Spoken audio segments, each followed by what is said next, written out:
Good morning.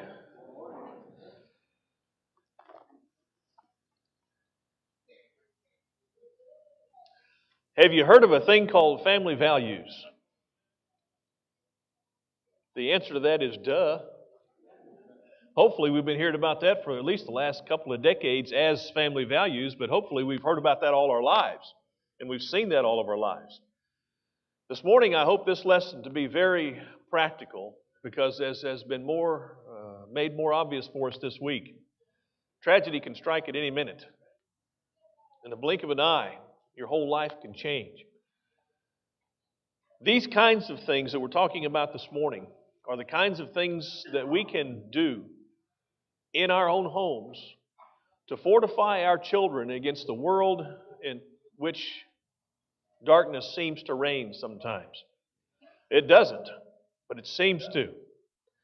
It seems like we are in danger of our lives almost every day if we watch the TV. What we really are in danger of is our souls. Our lives can be taken, but our souls can rest with the Lord. And that's what I hope these family values that we'll talk about this morning will help us to do. I hope you got a worksheet or an outline, if you want to call it an outline. It's not really an outline because it's just 11 points that I think will help us to live out some family values. And these are just 11. If we were to really get down and examine some things that we could practice as families, as parents, as children, we would probably find a whole lot more than 11. I hope we would anyway. But here are 11 that we can do that I think will make a great difference in our lives. And these are things that any family can do. No matter what kind of shape and size your family is, you can do these things. Number one, parent deliberately. Parent deliberately. This is from Psalm 127, the one that John just read for us. And I want to ask you to take your eyes back to that text and focus on what the psalmist is saying for us here. It says, unless the Lord builds the house, they labor in vain who build it. Now, when have you ever heard of a builder building a house without a plan? Even if it's just in his head, a builder is going to have a plan. And if God's going to build something, you know God's going to have a plan. And that's exactly what we should do as parents. We should parent deliberately, have some kind of a plan. Not do it haphazardly. Have a plan. Unless the Lord guards the city, the watchman keeps awake in vain. Why do you have guards for cities? Because you know that somebody else might have a plan against your home, against your city. And so when the watchman gets on the wall to keep an eye out, he's got to be diligent. He's got to do that deliberately, not haphazardly. You know what happens to guards that fall asleep on duty? That's the idea here. Do this deliberately. Take it seriously. If you get down to verse 3, it says, children are a gift of the Lord. Now, if God gives you something, that ought to tell us something about its value. Think about it. Is there anything you own, anything over which you have control that is of more value than your own children? Not a thing. You can amass all the wealth in this world. You can have all the houses and boats and cars, all the stuff of this world to your command. But your children are still the most important thing God will ever place in your hands. And so see them as that kind of a resource and parent deliberately. Number 2, eat at least one meal together every day. Eat at least one meal together every day. We like supper. Supper just works out better for us because it's at that time of the day when hopefully you don't have a whole lot going on in the evening and then you can sit down to a meal and sort of relax a little bit. Other folks might find breakfast to be better. Under certain circumstances, you might have a time when lunch is better for you. But whatever meal it is, eat one meal together a day. If you do this, you'll never question its value again. But I want you to think about what God has done for us. What one thing did He give us around which we come as a family on a regular basis? It's the Lord's Supper, isn't it? And I want you to look with regard to that at Luke chapter 22. Now, I didn't note this passage in the outline or in the notes, in the worksheet, but if you'll look at Luke chapter 22 with me, verses 14 and 15, I want you to see this in its context and understand it in its context. Luke 22, 14 and 15. When the hour had come, He, Jesus, reclined at the table and the apostles with Him, and He said to them, I have earnestly desired to eat the Passover with you before I suffer. This was an earnest desire of Jesus. Back to the first point, this wasn't haphazard. This wasn't something just off the cuff. This was planned. Jesus wanted to do this, to sit down with them and to eat this meal. What did He do in the course of this meal? He established for them this unifying meal that we would eat from then on down through the ages until He returned again. We come together every Lord's Day, not simply to hear sermons preached, not simply to sing together, not simply to pray together. All that stuff is part of it. But what we really come together for on the first day of the week is to eat a meal together. And as we eat that meal, it's not just some rote process of, okay, I got my cracker and I got my juice. But it's like Kim said this morning, and is said almost every Sunday morning, the remarks that are made, the song that is sung, is to do what? To prepare our minds. Because it doesn't matter what else is prepared if our minds are not prepared. And that's what takes place when you sit down with your family at a meal on a regular basis. So make that part of your plan to teach and train your children and to bring them up in this dangerous and dark world. Eat at least one meal together every day. It's a time when you get together. You share in each other's lives. You find out what's going on. And it's such a pleasant, pleasurable time. Number 3, serve together. I'm not talking about serve the vegetables at the meal. But I'm talking about serving together. Do something for someone else together. Later on, we'll talk about traditions. Maybe this idea of service can become a new tradition in your family. But whatever it might be, find someone who needs to have their yard mowed. And don't do it for money. Take your family over there and mow their yard. If you need to take your mower and your own tools, take your mower and your own tools over there. Mow the yard. You know somebody that needs some groceries? Take your kids with you to the grocery store. Buy groceries with the idea in mind of who we're buying them for. Does that family have kids? Well, what would their kids like to have? Oh man, they might like to have these kind of cookies or those kind of crackers or whatever it is. Serve with your family. Take them to do some kind of service. And in the process of serving together, you'll build relationships. There's a camaraderie and a closeness. I use the word camaraderie because I was in the service, I guess. But that same camaraderie needs to be built in families. Comrades in arms, so to speak, in the fight against the darkness of this world. Serve together and find a way to do that's after a godly fashion. In Ecclesiastes chapter 4, there's a very interesting passage, and this is what it says. Ecclesiastes chapter 4, starting at verse 9. 2 are better than 1 because they have a good return for their labor. For if either of them falls, the one will lift up his companion. But woe to the one who falls when there's not another to lift him up. Furthermore, if 2 lie down together, they keep warm. But how can one be warm alone? And if one can overpower him who is alone, 2 can resist him. And then he says, a cord of 3 strands is not quickly torn apart. And in this context before, I've normally seen this as friends that you make and have, but in this morning's context, I want us to see this as friends, the relationships we have with our family members. Binding ourselves together as a 3-strand cord, or a 4-strand cord, or a 5-strand cord, or whatever, how many strands you've got in your family.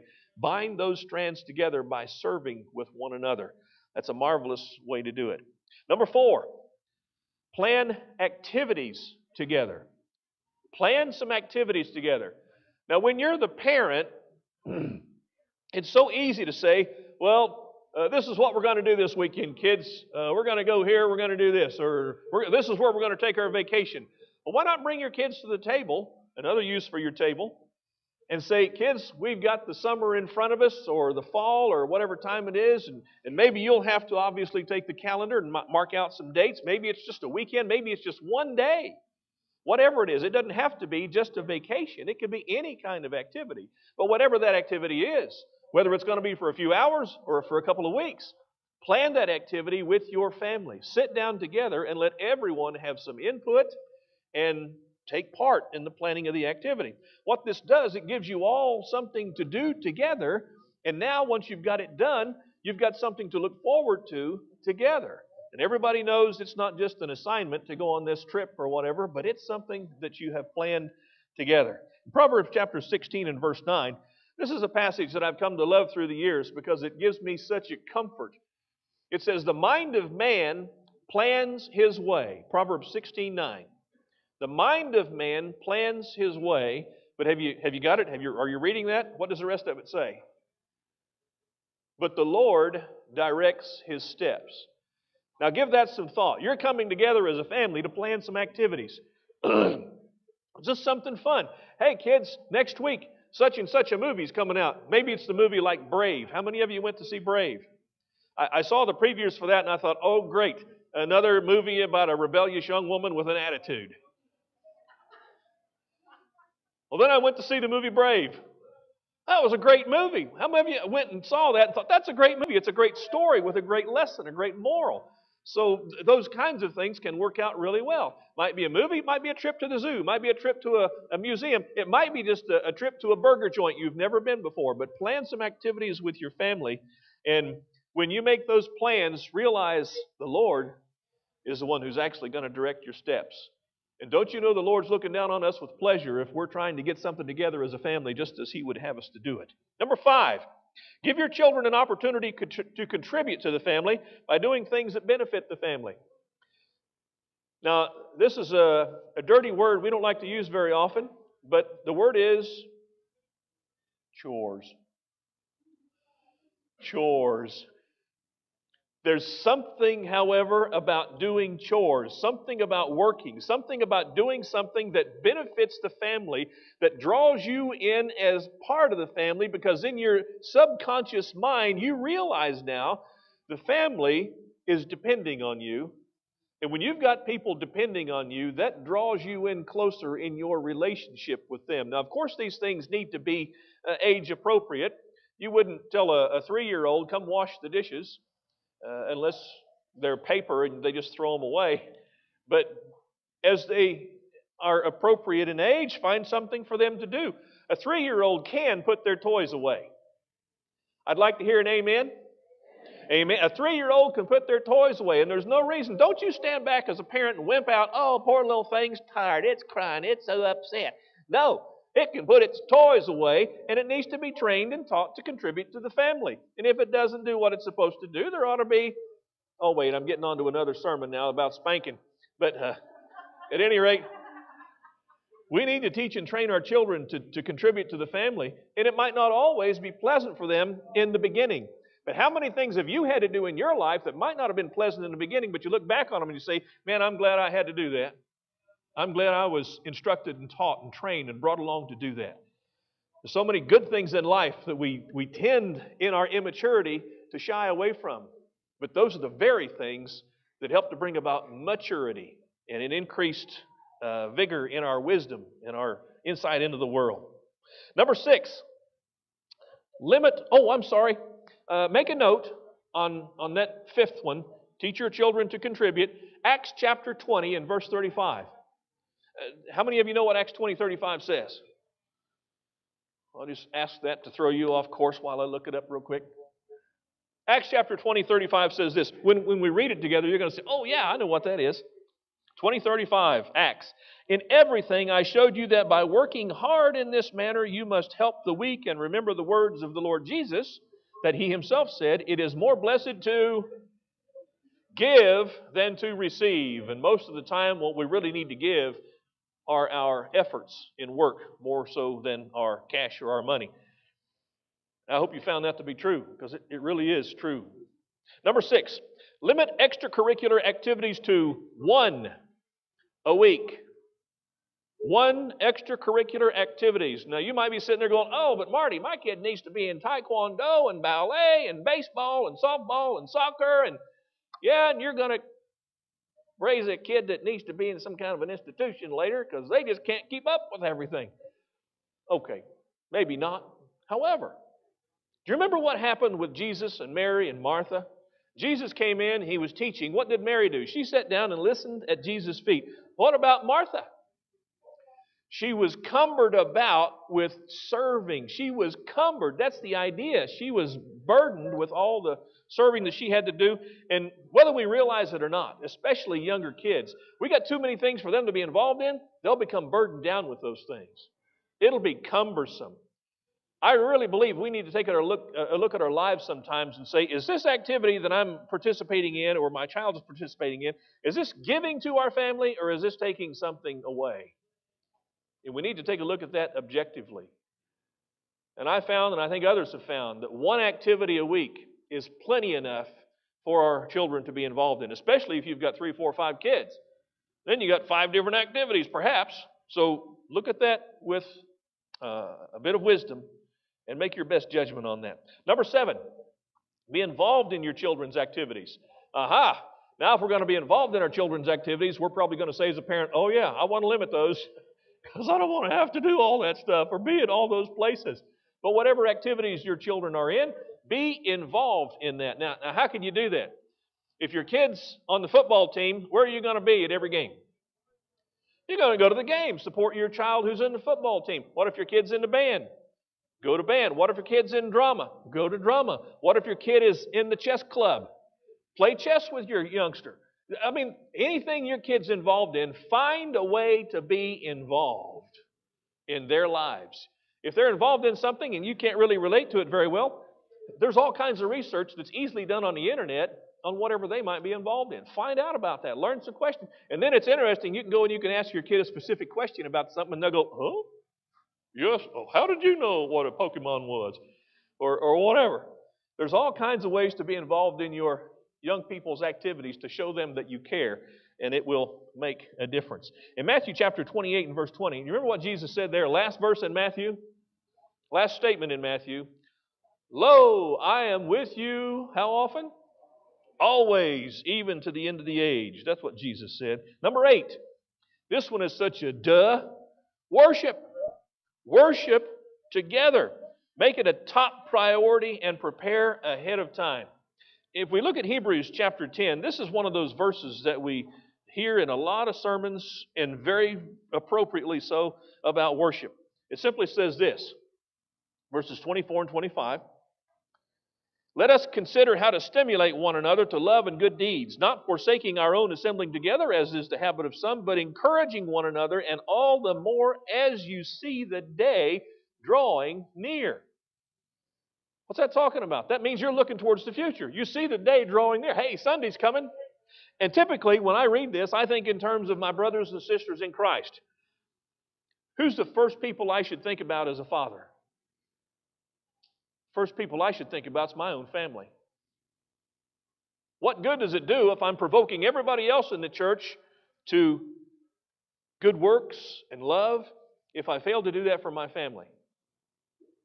I think it's a good question, don't you? Mothers, same thing. Let us find a way to stimulate one another to love and to good works. Why? Because Sunday's coming, and we need to make preparations for Sunday. We need to make plans to be there. When do these start? We'll start today to get ready for next Sunday. How nice would it be if you get up on Sunday morning and, okay, breakfast is at this time, your clothes are already laid out, and be sure to get up an hour or so ahead of when you think you will, because you know how it is when you're trying to get a family, you're ready to go somewhere. You're always struggling to get there on time. Most of the reason I found in my life that I'm late is because I'm planning to be there on time. If you plan to be there on time, you're going to be late. It's the truth. Plan to be there ahead of time. And how nice is it when you don't have to rush around like a chicken with your head cut off? How many times in my life have I regretted screaming at my children because I didn't plan ahead? How come you're not ready yet? How come you're not out of the shower yet? Haven't you done this or haven't you done that? Where's your clothes? Where's your other shoe? And aren't we ready to go? Well, yeah, this is a wonderful way to come to church, isn't it? Throw your kids in the car, race down there to the Bible class, get into that classroom. Okay, I'm going to go in there and study the Bible, learn how to be more like Jesus.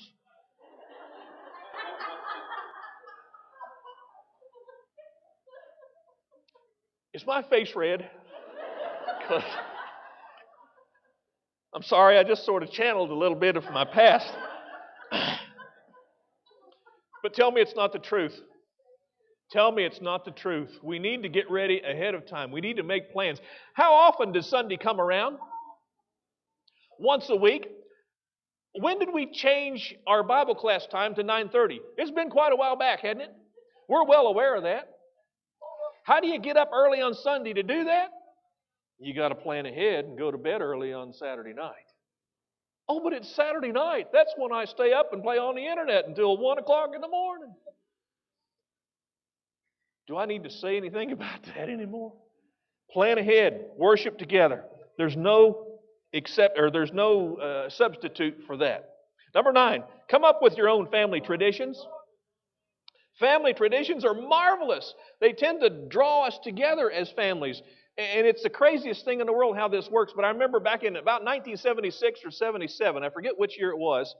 How long ago was that? 76, 77. That used to seem like just so recent to me. But 1976, 77, I was still single. I was with some friends off at a gathering that they had with their family. And we were going to have spaghetti, and I'd eaten spaghetti before. So I sat down, and when I sat down, I looked, and there was no knife. Well, you got to have a knife to eat spaghetti so you can cut it. So I went over to get a knife and came back to the table, and they said, "What are you doing?" I said, "Well, I got a knife to cut my spaghetti." They said, "You put that knife away. You don't touch our spaghetti with a knife." They said, "What do you think that big spoon's for?" I said, What? You eat a spaghetti with a spoon? Well, no, you stick your fork in the spaghetti and you pull it over to the spoon and you roll it up in the spoon. Anybody ever done that? See, that was a law in their house. That was their tradition. When they had spaghetti, there was a special way to eat spaghetti. And you're saying, "Marty, that's silly." 1976. I've never forgotten that. And I thought to myself, this family is great. Because they have this simple little tradition about how they're going to eat spaghetti together. It's such a crazy thing, but it works. We need to build traditions in our own families. And it might be something that you come up with your kids. Please let your kids participate in this. What kind of neat traditions can you have? Any kind. That's just one example. Number 10, make your home a haven for your children and their friends. Your home ought to be a place where you welcome them to bring in their friends. Because if their friends are in your house, guess what you're going to know all about? You're going to know all about their friends. You're going to know all about what they're doing. You're going to know all about their behavior and their attitudes. And you're going to be able to discuss things with those young people as time permits. Make sure they know they are welcome. Make sure you've got provision for them. Now, this might mean you'll have to buy some of those awful snacks and cookies. You might have to have microwave popcorn. You might have to have soda pop in your house. How horrible would that be to have to keep that stuff around? Games in your closet. Oh my goodness. Can you afford that? Can we afford to go down to Walmart and buy games that people can play? Fun games. Take your kids down there. There's an outing you can plan. Kids, we're going to go down to Walmart. We're going to spend $200 on games this week. Woo, we're going crazy. What are your kids going to think? Well, yeah, you are crazy. But Dad being crazy might be fun. Number 11, pray together. Pray together. Get your family together and pray together. As I look at this list of 11 things, I've thought to myself, Marty, you should have done better as a dad. You should have done more of this as a dad. One of the problems is in life, we start out as fathers young. And sometimes I wonder, why God didn't make us fathers when we were like 60? So you'd have a little more sense and you'd see what really is valuable in life. And now I look back and I see, man, here's all the mistakes I've made and things I've failed to do. That's where this lesson's coming from. This lesson's not here this morning because I've done all this right. This lesson's here this morning because so many of these things I've not done well at all. But we can still parent deliberately, can we not? At whatever age we are, at whatever stage we are. That last text, 1 Peter chapter 3 and verse 7, Peter was actually, by inspiration, addressing husbands and wives, and this is what he said. 1 Peter chapter 3 and verse 7. You husbands, in the same way, live with your wives in an understanding way, as with someone weaker, since she is a woman, and show her honor as a fellow heir of the grace of life, so that your prayers will not be hindered. Now, this verse was applied to married couples. And that's, of course, where we need to see it initially. But think about how this teaching would broaden out if we now say, well, it's not just my wife and myself, it's my children. I want to live with my children in an understanding way also. I want to bring them together in this prayer, that our prayers might not be hindered, because our prayers are going as a family up to God. Not just a couple, but as a family. I don't think I'm doing any injustice to this text or taking it out of context when I say that it's good to expand this idea to our families. Pray together. Let your children hear what's truly important to you, because that's usually what's going to come out when you're praying. And that's another area, another aspect where we need to do this deliberately. I know sometimes we'll ask a brother to pray, we'll call on him to pray in public, and you get nervous in public, and you think about, my goodness, what should I say? How should I frame my words? I want this to sound good. I don't want to be embarrassed. But you remember Hannah? 1 Samuel chapter 1, when she described her prayer, do you remember what she said? That she poured out her heart to the Lord. Don't you know, that kind of a prayer in a family setting, marvelous, without cost. And it's something that every single one of us as families can provide today if we want to. Parent deliberately. Do these things deliberately. Find other things that aren't on this list of mine that are just as valuable and just as worthwhile, and put them into practice. The point is, this world's messed up. And if our kids are going to have a shot at making it through this world, not simply in good health, but spiritually in a relationship with God, us parents are the ones who are going to need to initiate that. Amen? And it takes some thought. It takes some planning. It takes some diligence. And the world's not perfect. Our families aren't perfect. I don't know if you've noticed that or not, but that's all right. Because every single individual is a project of God's, and our families ought to be our projects beyond all else.